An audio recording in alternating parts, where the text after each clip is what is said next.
In this video, I'm gonna go over a thrift haul I did maybe 2 weekends ago. I also wanna cover why I'm not going to be picking up some of these brands anymore and the shift that I'm making in my business to improve my business and to create a solid foundation that I could build on top of. Let's jump right in. So at one of the thrift stores, I only ended up finding one brand, but I bought 10 shirts of this brand, which is Tommy Bahama. And this brand is a brand that I find often, and a lot of people know this brand. And I've actually sold this brand more than anything else. But when it comes to the actual sell-through, it's not that good. I think the last time I checked, it was at a 37% sell-through. But I do want to get a little bit more knowledgeable when it comes to all the nuances of Tommy Bahama. Because like I said, it has sold for me really well. But let me show you real quick all the designs that I got. So this one has some palm trees on it. This one here is a solid yellow colored shirt, but it is 100% linen. And this is the first time I get a linen Tommy Bahama, so I want to see how that does. This one here is a button up. This one here has a nice floral print on it. This one here has some nice palm trees on the back. I like these. They look really nice for me. I think they sell better because of the design, but again, I still have to just get more into the analytics so that I'm not basing it off of perception or assumptions. I'm basing it off of actual numbers. This one here has more palm trees, palm leaves design on it. This one here is yellow plaid. It's 100% silk. I get a lot of these silk shirts. And what do you know? It's more palm trees. This one here looks like a more modern Tommy Bahama. I don't necessarily know, but the tag looks a little bit more modern. Also this Marlin, I gotta figure out what that is.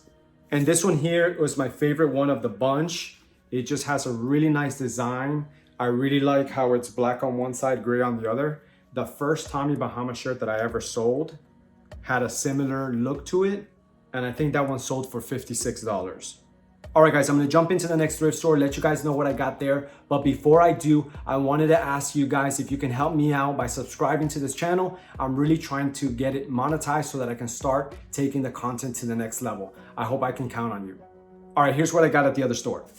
All right, the first item is this polo from the brand Travis Matthew. I think this is a golf brand. It actually does have a good sell-through rate. This is the first time I pick up this brand, but I know that it does fairly well on eBay.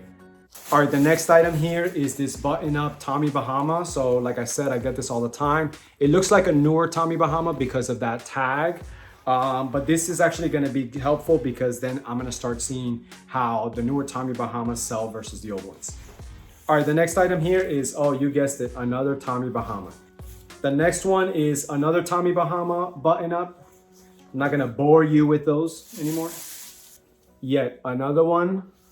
Okay, this one's more interesting. It's a Psycho Bunny shirt. So this brand actually does have a really good sell-through rate, good average selling price. This is the first time I pick up this brand.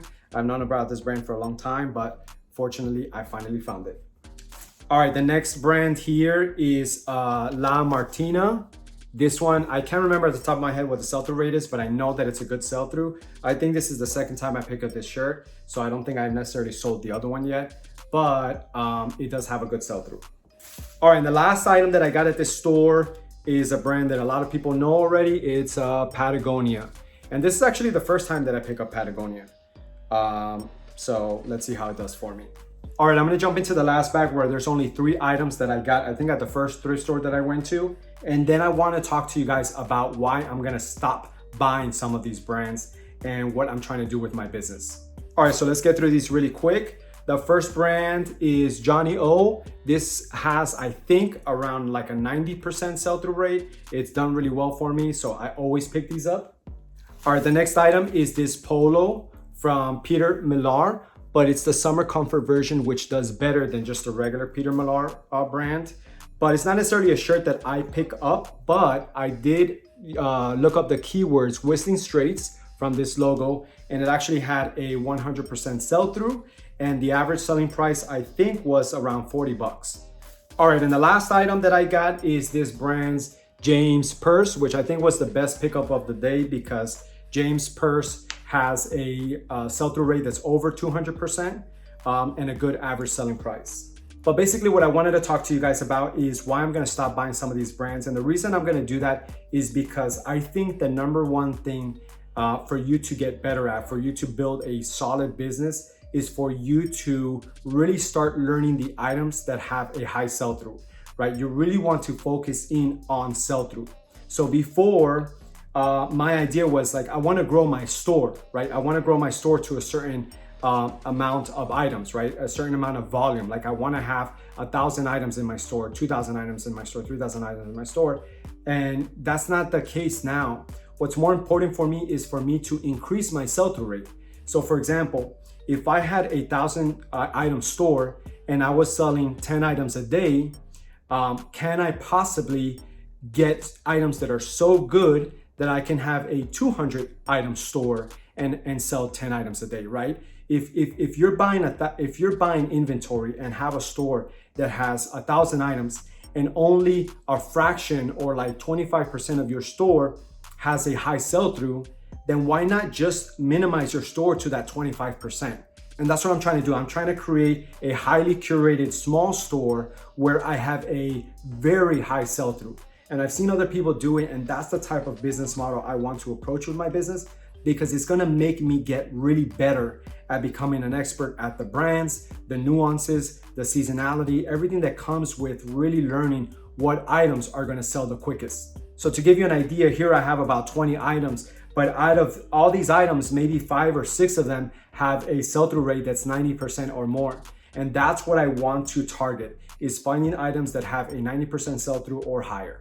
This is something that I can do because I'm doing this part-time. I have a full-time job that pays all the bills, right? It sustains me and my family, but I really want to do this right so I could build a solid foundation that I could grow my business on top of. So because I have a small store, it allows me to do that. I understand that some people that have a big store and are already doing this full-time maybe can't do that, but I hear Chris, Daily Refinement, and Tech and Sports all the time, and that's what they talk about all the time, is to scale back and really refine your store, right? Really cherry pick it to those items that have the highest sell-through. And I believe that that's gonna be the best way for me to grow my business. So all my thrift hauls going forward, I'm just gonna be a lot more pickier when it comes to what I pick out. So all I'm gonna be bringing to you is the items that have an extremely high sell-through rate. It doesn't matter the profit margin that you're getting on it, because I think if you can make $5, $10 on a shirt and you can flip it super fast, then it's the same as making $20 on a shirt that sits in your store for 3 months, right?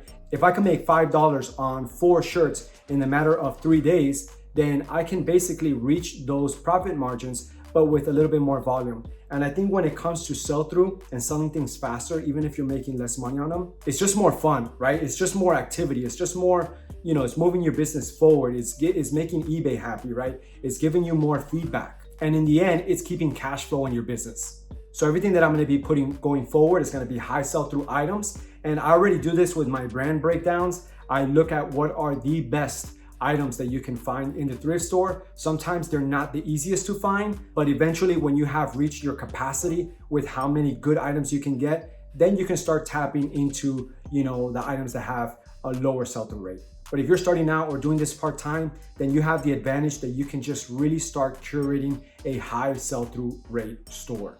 All right, guys, and if you want to have a good laugh within 60 seconds, then you definitely want to check this video out. I put a lot of time and energy into it. You will not be disappointed if you do, and especially if you have slow eBay sales, then you need this.